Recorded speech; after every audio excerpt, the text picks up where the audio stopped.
Hello mga kabagang! So ayan, uwi na naman tayo.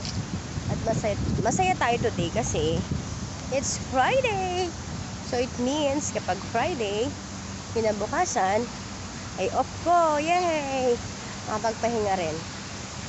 So ayan, hindi po muna ako uuwi direct kasi pupunta muna tayo dito sa palagayan ng bus guard kasi wala na naman yung bus guard natin. At everyday silang nag-check ngayon. Naku, delikado.